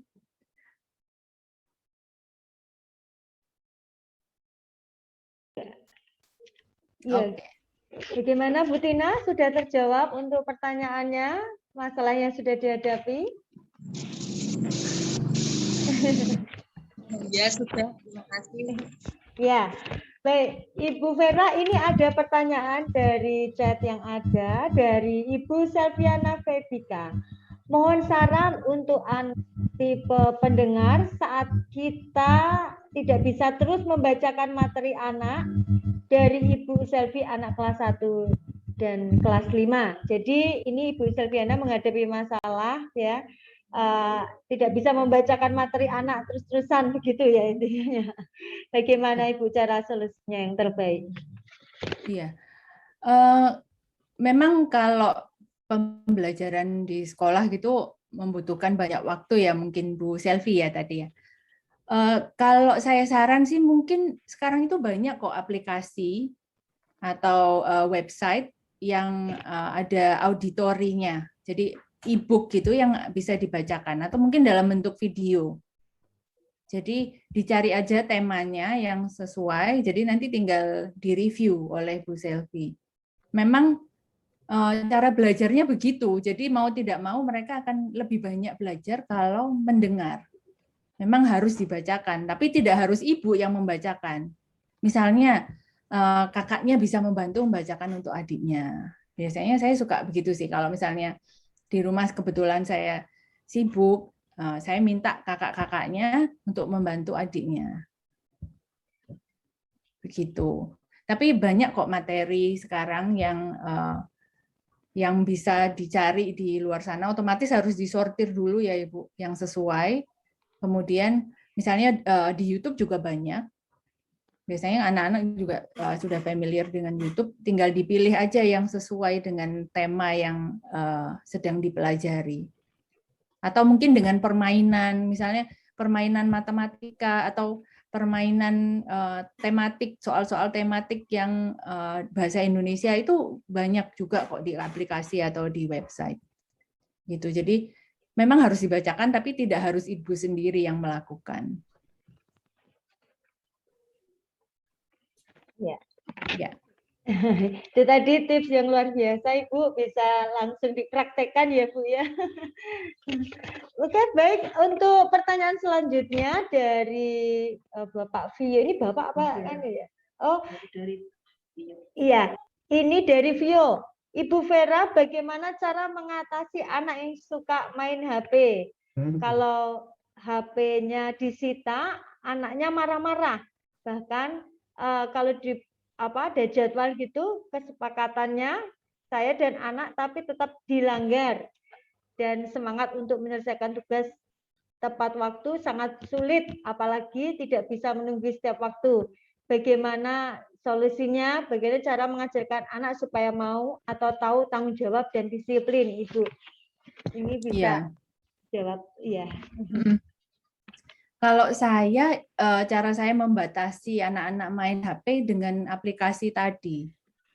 Mungkin di awal-awal memang butuh adjustment ya. Mereka dari waktu awal saya install itu memang protes gitu ya, karena tidak bisa bebas. Gitu. Karena mungkin untuk anak-anak yang sudah remaja begitu, itu saya merasa harus lebih memfilter apa yang mereka cari di internet. Karena kita tidak pernah tahu, misalnya YouTube, itu apa yang mereka lihat, itu kontennya itu bisa demikian beragamnya, biarpun sudah pakai YouTube Kids misalnya, coba Bapak Ibu explore sendiri. Itu banyak konten-konten yang tidak sesuai dengan usia putra-putri kita. Jadi kalau saya memang pakai Google Family Link itu, di awal-awal ya kita harus memang sepakat dulu dengan anaknya. Nah, kalau mereka melanggar, otomatis ada punishment.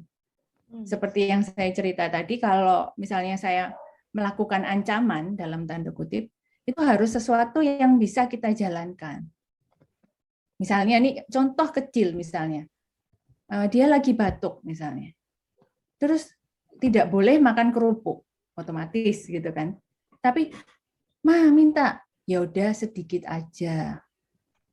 Nah, sedikit aja itu mungkin menurut kita ya nggak apa-apa lah, kasihan. Tapi buat mereka, oh berarti boleh, tidak boleh itu adalah boleh, gitu. Jadi mungkin ditemukan dulu kesukaannya mereka apa. Misalnya kalau handphonenya tidak bisa dipisahkan, nah itu udah agak susah ya. Jadi harus kita ambil langkah tegas.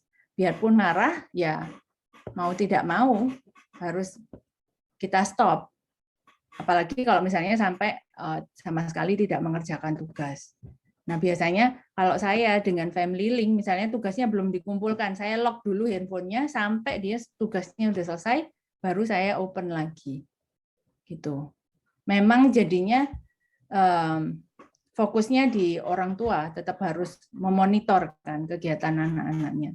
Cuman dengan aplikasi itu menjadi sangat terbantu, karena kita bisa lihat anak-anak itu aplikasinya apa saja, dan bisa kita setiap aplikasi yang mereka install itu bisa kita beri waktu. Misalnya YouTube cuman boleh 1 jam 1 hari. Setelah 1 jam mereka tidak bisa membuka. Seperti itu. Atau misalnya mereka mendownload game yang tidak sesuai usianya mereka, itu bisa kita blok. Seperti itu, Ibu. Jadi memang harus ada kesepakatan, dan mungkin di awal memang butuh ini ya, butuh kesabaran yang ekstra, juga butuh kesepakatan dengan putra-putrinya. Demikian. Ya, Bu Vera, memang mungkin kami sebagai orang tua kurang tegas, karena ketika anaknya agak marah, kita agak jadi lembek gitu loh. Jadinya ya. Mungkin mamanya sabar nih. Ya, jadi pelajaran untuk kita, mungkin juga kita supaya lebih tegas, dan mungkin dengan cara itu ya menyeting HP supaya untuk jam-jamnya itu. Betul. Ya maksudnya. Kalau dengan Family Link itu bisa jam tidurnya bisa kita setting, jam bangunnya juga, jadi baru bisa diakses misalnya pukul 7 pagi, itu bisa Ibu. Oh, gitu ya. Iya. Ya, terima kasih. Yang untuk itu Bu, anak saya kan kelas 3. Sebenarnya sudah saya juga buatkan jadwal untuk menutupi pintu jendela, kayak terus menata kasur. 1-2 hari dia jalan tertib.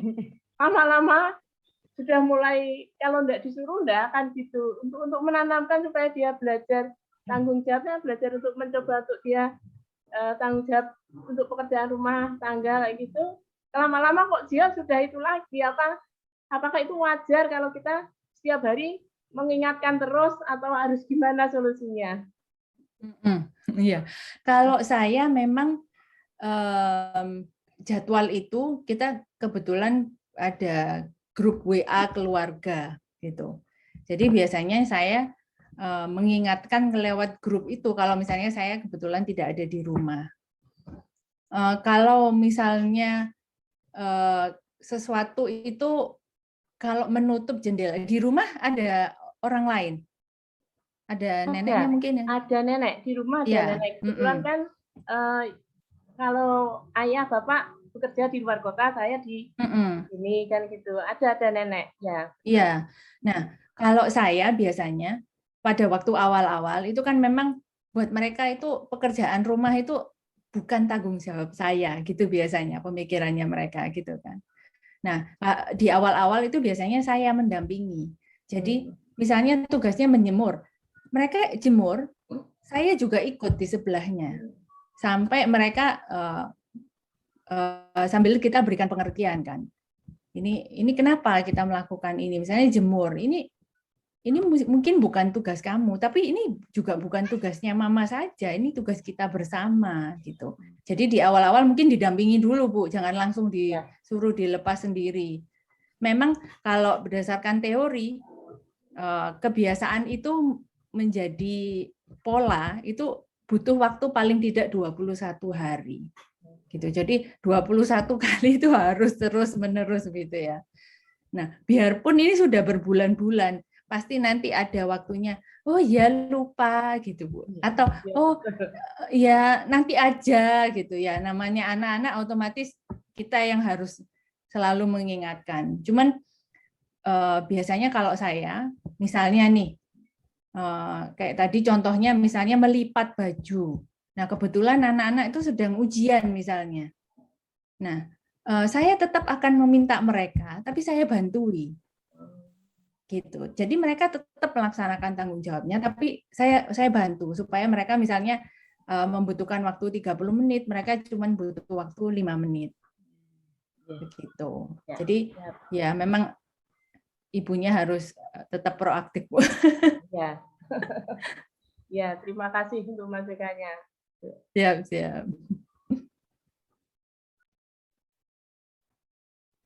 Ya, ini semakin seru ya Ibu Vera ya.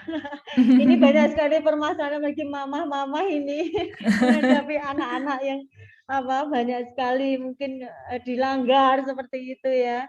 Kesepakatan-kesepakatan dibuat di keluarga dilanggar, tapi kita mau melihat bahwa ini semuanya bisa anak-anak bisa melewati semuanya ya Bapak Ibu. Untuk berikutnya ada pertanyaan lagi dari Ibu Devi Setiorini, mungkin bisa menanyakan secara langsung. Mari dipersilakan Ibu Devi Setiorini. Ya, terima kasih untuk waktunya, Bu. Saya Bu Devi. Ya. Mau bertanya, Bu Vera. Saya mempunyai 1 anak kandung dan 1 anak angkat. Nah, di sini ketika sebelum anak angkat datang, saya mempunyai cara mendidik sendiri di new normal ini, aturan mendisiplin anak, bagaimana ketika memegang HP, aturan-aturan mendisiplin yang lain seperti mengembalikan mainan di tempatnya dan sebagainya, Bu Vera. Nah, dan sekarang anak angkat saya datang. Nah, di situ cara mendidik awal anak angkat dan juga anak kandung saya yang dulunya tidak ikut saya, ya yang anak angkat itu berbeda. Sehingga ketika saya mengajar atau mendisiplin atau memberitahu aturan di rumah tentang belajar dan sebagainya itu, anak itu seakan-akan kayak dimarahi seperti itu, merasa aturannya sangat banyak. Dan saya ingin bertanya sama Bu Vera, bagaimana cara menyampaikan bahwa di rumah ada aturan yang berbeda dengan aturan yang dulu sebelum ikut saya. Terima kasih, Bu. Itu pertanyaan dari saya. Iya, terima kasih, Bu. Kalau boleh tahu usia berapa ya, Bu?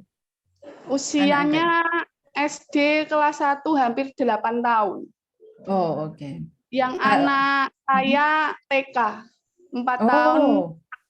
Iya. Oke, lebih kecil ya. Oke. Iya. Iya. Maaf, saya langsung menjawab ini, Miss. Nggak apa-apa ya? Iya. Oke. Ibu. Iya. Iya. Oke. Memang agak susah ya, Ibu, karena yang istilahnya pendatang, kakak angkatnya ini lebih besar ya usianya. Nah, otomatis sebagai anak-anak itu biasanya akan justru mencontoh yang kakaknya, bukan adiknya yang memberi contoh begitu. Nah, memang harus ada pendekatan khusus sih kalau yang kasusnya seperti ini, karena dari kecil tidak terbiasa dengan aturan-aturan yang sudah Ibu terapkan di rumah. Nah, kalau saya sih berarti ini Ibu harus mendekati anak angkatnya sendiri dan anak kandungnya juga. Karena dia akan merasa kok beda gitu, kok kakaknya boleh gitu kan. Pasti ada pertanyaan seperti itu, biarpun dia masih kecil. Mungkin tidak bisa mengungkapkannya dengan kata-kata. Nah, otomatis mungkin di awal-awal seperti yang sebelumnya mungkin harus didampingi dulu. Misalnya mengembalikan mainan. Nah, kalau saya dulu waktu putra-putri saya masih kecil mengembalikan mainan, itu mungkin bisa sambil nyanyi, sambil ngembaliin mainannya. Tapi ibu juga di sana. Ibu yang memberi contoh. Itu kalau dulu sih, kalau dulu saya pakai lagunya Barney itu. Clean up gitu. Itu sambil membersihkan mainannya, sambil mengembalikan ke tempatnya. Jadi lebih kayak ke permainan buat mereka akhirnya. Nah, tapi karena ini usianya udah lebih besar ya, udah usia 7 atau 8 tahun. Nah, itu mungkin lebih bisa diajak berkomunikasi, diberi pengertian bahwa di sini itu bukan banyak peraturan, tapi misalnya diberi pengertian. Misalnya kalau mainannya ditaruh sembarangan, terus tidak sengaja ada yang menginjak, berarti rusak. Berarti tidak punya mainan lagi. Nah, kalau dikembalikan di tempatnya, nanti mau mainannya pada waktu bermain, mainannya masih bagus karena sudah ada di tempatnya. Mungkin bisa diberi pengertian seperti itu, tapi memang harus butuh pendekatan khusus sih Ibu, karena selama pembentukan karakter di awal-awal itu kan tidak bersama Ibu. Begitu. Kalau saya saran sih seperti itu. Jadi pendekatannya harus kedua-duanya. Ke putra atau putri kandungnya juga harus diberi pengertian, tapi ke anak angkatnya ini juga harus ada pendekatan khusus, mungkin lebih sering diajak ngobrol, diberi pengertian, kenapa. Jadi tidak fokus ke aturannya, tapi kalau saya lebih fokus ke kenapa harus begini. Jadi supaya dia mengerti, bukan melihatnya aduh banyak aturan, tapi harus membersihkan mainan tuh karena ini. Tidak boleh terlalu banyak main gadget karena ini. Harapannya sih bisa lebih dipahami. Itu biarpun mungkin tidak hanya satu kali langsung mengerti, pastinya harus berkali-kali. Gitu, Ibu. Ya, terima kasih Bu Vera. Seperti yang dikatakan Bu Vera tadi, kalau anak saya lebih kecil dari anak angkat, di beberapa waktu yang saya amati juga demikian. Kenapa kebiasaan yang sudah dipimpin ya, anak saya maksudnya sudah ngerti aturan di rumah seperti apa, itu menjadi tidak dipakai lagi dan ada kebiasaan-kebiasaan yang saya rasa itu melanggar, seperti itu ditiru dari kakaknya gitu. Yeah. Seperti kebiasaan kalau di rumah saya mungkin agak mendisiplin anak, kalau masalah menangis, kalau menangis kamu salah, itu tidak boleh keluar suara. Tapi kalau kamu menangis karena orang lain yang salah, itu boleh keluar suara. Nah, tetapi di sini karena yang kakaknya belum tahu aturan itu, kalau dia merasa kesulitan belajar atau apapun itu langsung menangisnya seperti dipukul, menjadi-jadi menangisnya. Nah, saya melihat kebiasaan itu jadi menangis sedikit-sedikit ditiru menangisnya dan lupa aturan yang awal sudah disepakati seperti itu, Bu Vera. Ada kebiasaan yang tidak baik ditiru dari kakaknya seperti itu. Iya, ya memang menularkan kebiasaan buruk itu lebih mudah daripada menanamkan kebiasaan yang baik. Memang ini harus ini sih Ibu. Pasti di awal-awal butuh masa apa ya, adjusting ya, harus penyesuaian dulu. Untuk dua-duanya nih, dua-duanya harus saling belajar karena sebelumnya mungkin anaknya sendiri, sekarang ada orang lain gitu ya Bu ya. Jadi harus dua-duanya harus diberi pengertian sih. Tapi mungkin yang kakaknya itu bisa lebih diajak ngobrol karena sudah paham, sudah kelas 1 tuh harusnya sudah bisa diajak ngobrol, sudah bisa diberi pengertian. Nah, supaya tidak berontak, mungkin lebih bukan dimarahi tapi lebih diajak ngobrol, Ibu. Ya, Bu Vera, terima kasih. Sama. Ya, terima kasih Bu Devi sudah menyampaikan pertanyaannya. Baik, ada satu lagi, Bapak Ibu masih diberikan ruang waktu untuk bertanya, karena mungkin waktunya juga terus ini ya berjalan ya Bapak Ibu ya. Tapi saya akan memberikan ruang waktu untuk satu pertanyaan kembali kepada Bapak Ibu. Silakan, ini kesempatan loh Bapak Ibu. Mari, silakan. Ada satu lagi pertanyaan untuk dijawab. Ya, siapa? Oh ya, Bu Fani. Mari dipersilakan Bu. Bu Vera, saya mau tanya, kalau misalnya kita memberikan, maksudnya, jadi anak-anak saya itu kan ikut kayak les sempoa gitu kan, jadi yang besar sama yang tengah, ya, yang kelas sekarang kelas 6 sama kelas 3. Enggak, maksud saya, kalau misalnya kita memberikan tambahan pelajaran seperti itu, tapi anaknya happy, cuman kadang kalau misalnya seperti ini waktu mau lomba, bareng dengan jadwalnya ujian sekolah, mereka kan jadi kayak apa ya, kayak di-push gitu ya belajarnya ya. Jadi sama sempoanya juga di drill gitu Bu. Jadi masuk setiap hari seperti itu untuk mengikuti tambahan-tambahan pelajaran untuk lomba lah.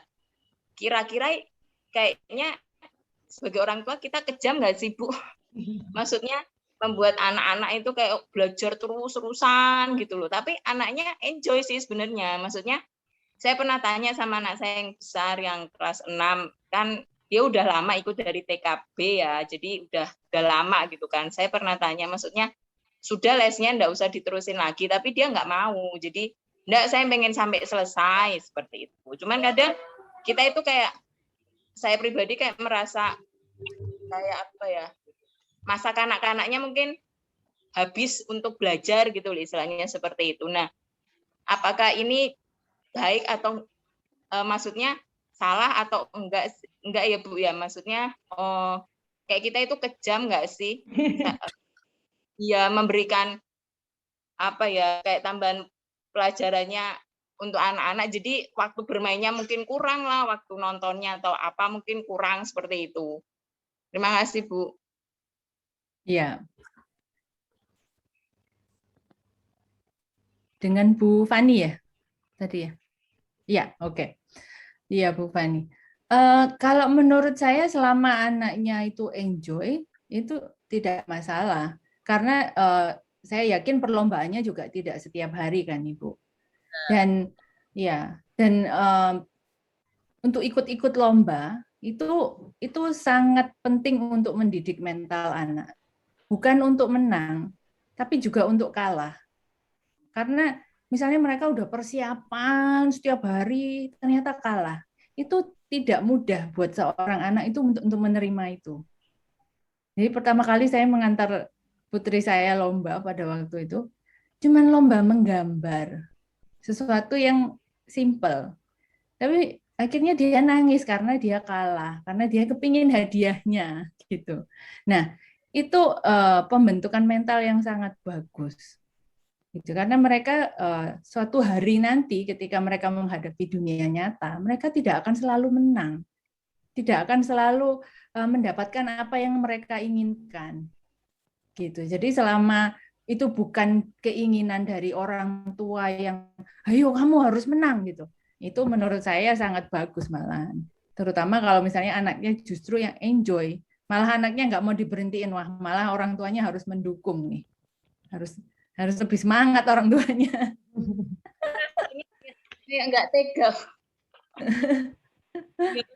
Teganya itu sampai apa belajarnya ya, karena memang beberapa kali tuh lombanya itu biasanya bentrok dengan jadwal ujian sekolah gitu loh. Karena kan memang lombanya kan nasional ya, jadi nggak bisa menyesuaikan dengan jadwal masing-masing sekolah, istilahnya seperti itu.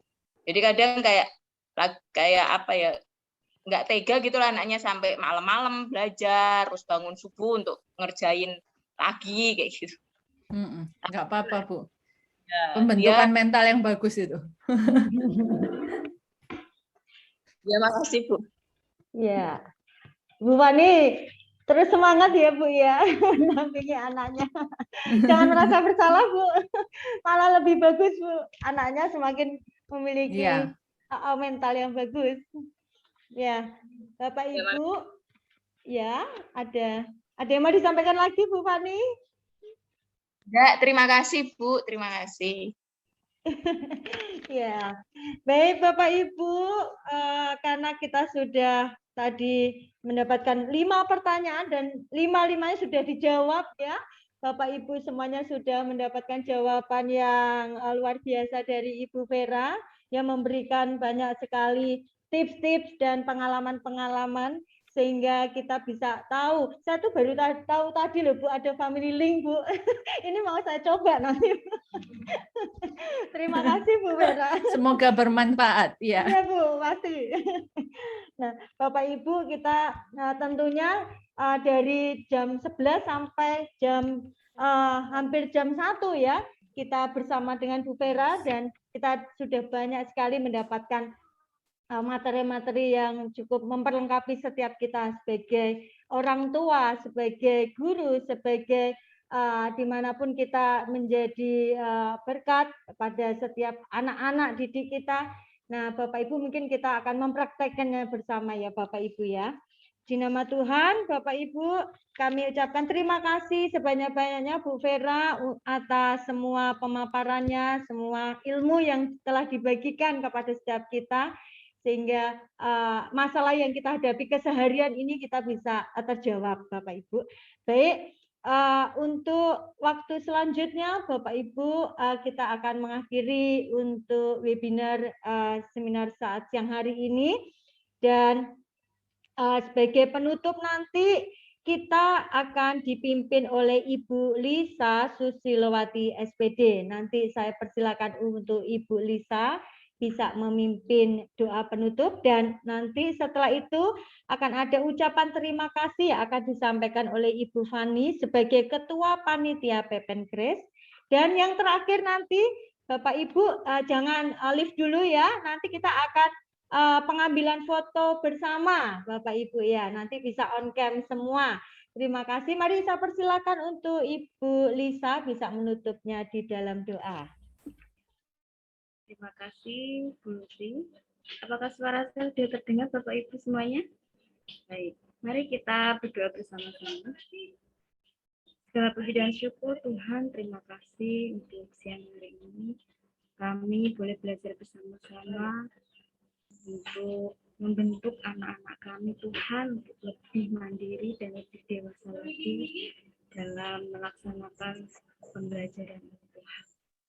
Terima kasih Tuhan untuk materi yang boleh disampaikan kepada kami, kiranya bisa menjadi kekuatan untuk kami bisa mendidik anak-anak kami, Tuhan. Terima kasih untuk pembicara kami yang sudah menyampaikan materinya, dan Kau berkati setiap pekerjaan yang boleh dilakukan, baik di dalam pekerjaannya, di dalam rumah tangganya, dan di dalam pelayanan di gereja Tuhan. Dan kami juga akan mengakhiri kegiatan kami pada siang hari ini, Tuhan. Terima kasih untuk penyertaan-Mu. Dalam nama Tuhan Yesus, kami berdoa dan mengucap syukur. Haleluya. Amin.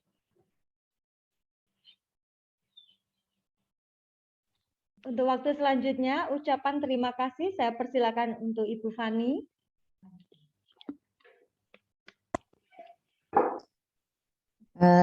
Saya bersyukur pada Tuhan apa yang telah menyertai webinar Parenting Sekolah Sion Blora. Atas nama pengurus yayasan dan atas nama Panitia Pepenkris 2021, saya mengucapkan terima kasih kepada Ibu Vera Francisca Wan sebagai narasumber di materi New Parenting at New Normal. Terima kasih juga atas bergabungnya para orang tua murid TK, SD, SMP Sion, dan peserta lainnya. Terima kasih atas kerjasama teman-teman panitia Pepenkris, khususnya saat ini PJ Parenting, Bu Dwi dan Bu Ana. Juga terima kasih atas dukungan dari pengurus Yayasan Sion, Majelis GKI Blora, dan teman-teman pengurus CEC, Christian Educator Certification Surabaya, dan kerjasama dengan lembaga ACSI, Association Christian School International di Indonesia. Kiranya Tuhan memberkati pelayanan kita bersama.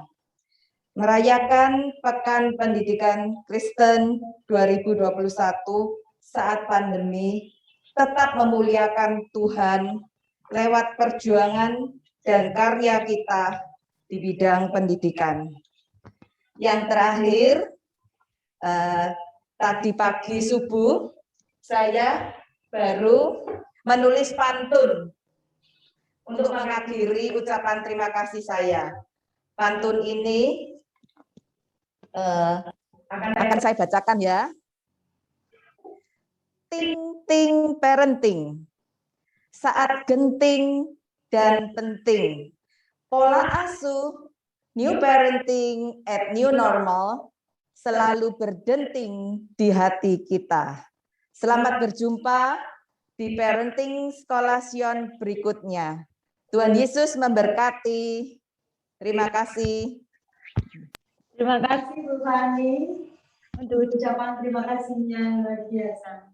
Baik Bapak Ibu, proses selanjutnya pengambilan foto bersama.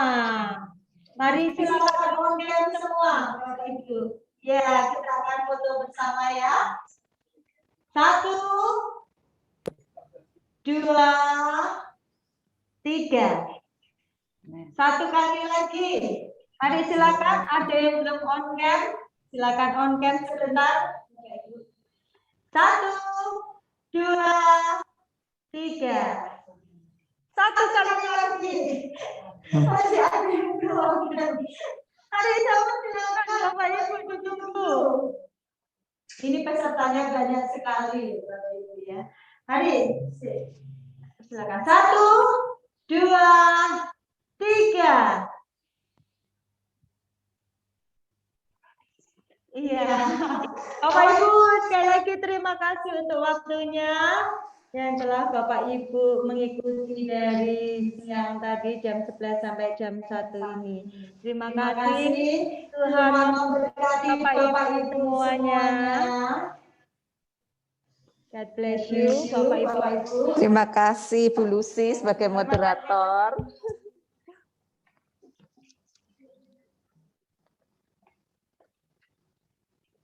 Terima kasih.